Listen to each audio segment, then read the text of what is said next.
రాష్ట్రంలో నూతనంగా రిజిస్ట్రేషన్ సేవా కేంద్రాలు ఏర్పాటు కానున్నాయి. ఇందుకోసం ప్రభుత్వం 396 జీవోను విడుదల చేసింది.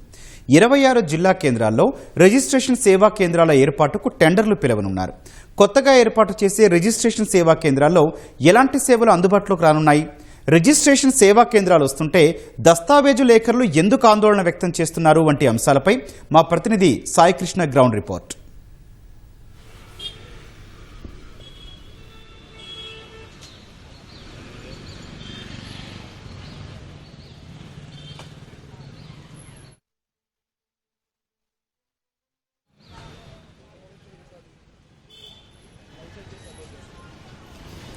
గౌతమ్, రాష్ట్ర వ్యాప్తంగా ఒక నూతన విధానాన్ని రెవెన్యూ రిజిస్ట్రేషన్ల స్టాంపుల విభాగంలోకి ప్రవేశపెట్టేందుకు ప్రభుత్వం ఒక రూపకల్పన చేసింది.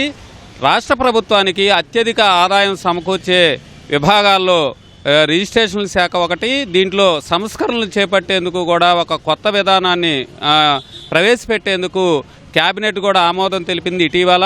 ఆ మేరకు రిజిస్ట్రేషన్ల శాఖ ఒక కొత్త జీవో విడుదల చేసింది 396. దీని ప్రకారం రాష్ట్రంలో 26 జిల్లాల్లో కొత్తగా రిజిస్ట్రేషన్ సేవా కేంద్రాలు ఆర్ఎస్కేలు అంటారు వీటిని ఆయా జిల్లా కేంద్రాల్లో ఎంపిక చేసిన సబ్ రిజిస్ట్రార్ కార్యాలయంలో ప్రారంభించేందుకు రూపకల్పన చేశారు. దీని ప్రకారం సత్వరంగా మరింత వేగంగా సాంకేతిక పరంగా కూడా ఇప్పుడున్న ఆధునిక సాంకేతిక వినియోగించుకొని కక్షిదారులకు ఎవరైతే రిజిస్ట్రేషన్ చేసుకుంటారో ఆస్తుల క్రయ విక్రయాలు, పొలాలు, స్థలాలు, అట్లాగే ఇళ్లులకు సంబంధించి క్రయ విక్రయాలు జరుపుకునే వారికి వేగంగా సేవలు అందించేందుకు ఈ కొత్త విధానాన్ని తీసుకొచ్చేందుకు ఒక జీవో కూడా విడుదల చేశారు. దీంట్లో ఎలా ఉండాలనేది కూడా కొంత ప్రాథమికంగా కొన్ని అంశాలు పొందుపరిచారు.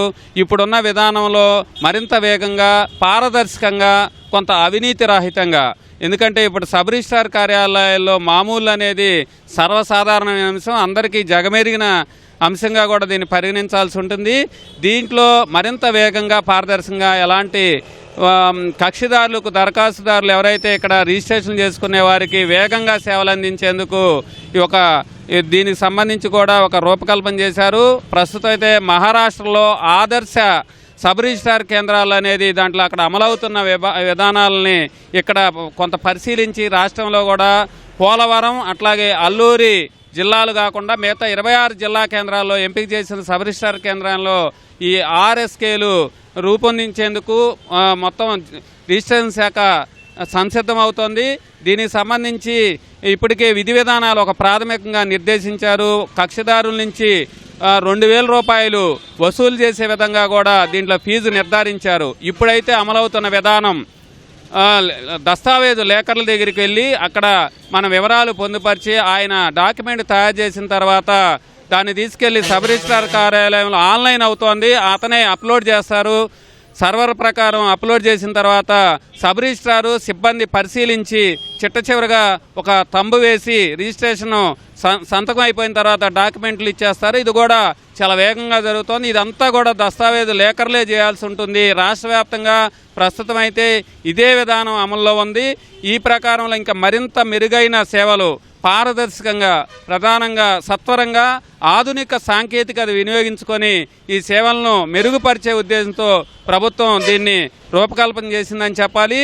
అట్లాగే ఆదాయం మరింత ప్రభుత్వానికి సమకూరేలా కూడా దీన్ని చేశారు. ఒక ఏజెన్సీలకు అప్పగించి టెండర్లు పిలిచి అక్కడే ఎంపిక చేసిన సబ్ రిజిస్ట్రార్ కార్యాలయాల్లో వీటిని ఏజెన్సీలకు అప్పగించి వారి ద్వారానే పబ్లిక్ డేటా ఎంట్రీ సిస్టమ్ దీన్ని పారదర్శకంగా నిర్వహించేందుకు కూడా ఒక విధానాన్ని తీసుకొచ్చారు.